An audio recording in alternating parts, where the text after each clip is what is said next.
happy. It's something that we've come to expect. It didn't happen in the last game, but I suspected today they would be ready, and they performed really well. Rick, you talk about the play of Gabriel. He was good in both halves and really gave you energy when you needed it. And he was really consistent.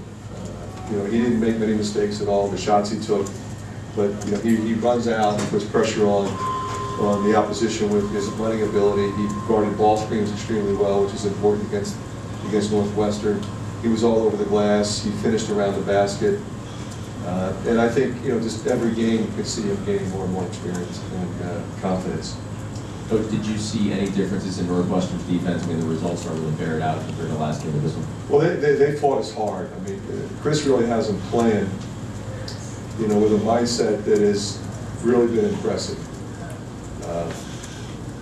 You look at the first half, and they're right there, with us. I thought, we played reasonably well. I felt fortunate to score at the buzzer. It wasn't a 4-point game.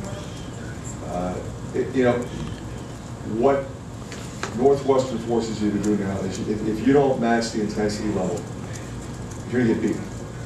I thought one of the advantages that we had is our depth. Chris doesn't have as much depth as we do. So if we could keep running fresh bodies at Crawford, Demps, and Cobb in particular, and really make it difficult for Ola with our size, that they would have a hard time scoring over a 40-minute period. So I think our defense with our rebounding was obviously very effective today. Fran, when you look at Gazelle, he was 6-1, 6 assists to 1 turnover, had 11 points, but he also seemed to make some key shots and be a little bit more aggressive than what we've seen in the past. I thought that, and defensively, once they went to the different lineup with Cobb at the point, we got to get up into him, get up into his space. Mike got after Cobb, got after him on ball screens, and Mike didn't seem to tire. I was able to get him out in both hands, play 26 minutes. You expect 6-1, but I think you're right, Scott. I think the 3 that put us up 11 was our first double-digit lead. That was a huge basket for us. Coach, you mentioned the tempo. Is there anything else in the second half that really allowed you guys to run away with the game? Well, it was simply this. We got stops. In the first half, they scored at a more consistent pace, which enabled them to get their defense back. We got stops and run-outs, and I rotated people, and we were really sprinting. And then in doing so, we were able to drive and attack essentially a split defense as opposed to a stacked defense, and that's how we got into the bonus as quickly as we did. Your next game. Mike, wait for the mic. I'm sorry. Your next game, Tuesday night, there's going to be a lot of talk about it.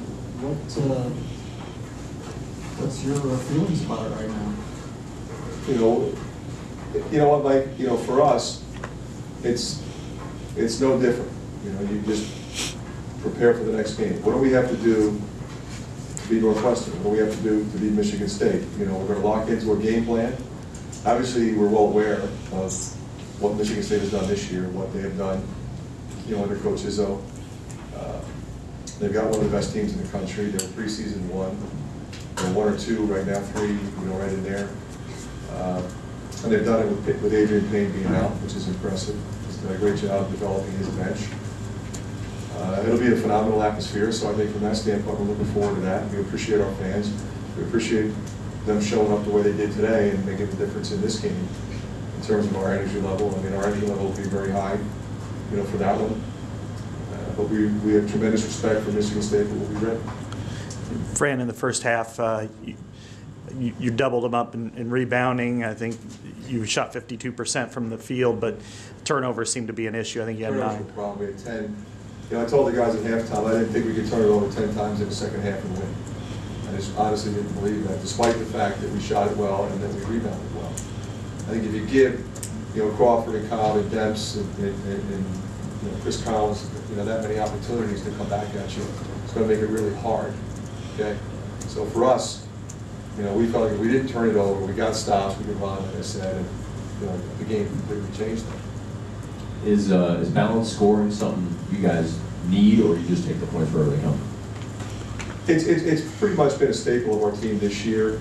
Obviously, Marble and White were, are typically our leading scorers, and, 2 of the better players in our league. Dev did not have a particularly good first half. I jumped him big time when I took him out. I jumped him at halftime. But he is, incredibly confident in himself and has an ability to take it and come back. And, the way he played the second half is indicative of who he is, and he recognizes what we need. So, typically every game we're going to have very balanced scoring because I'm going to split the minutes the way we did today.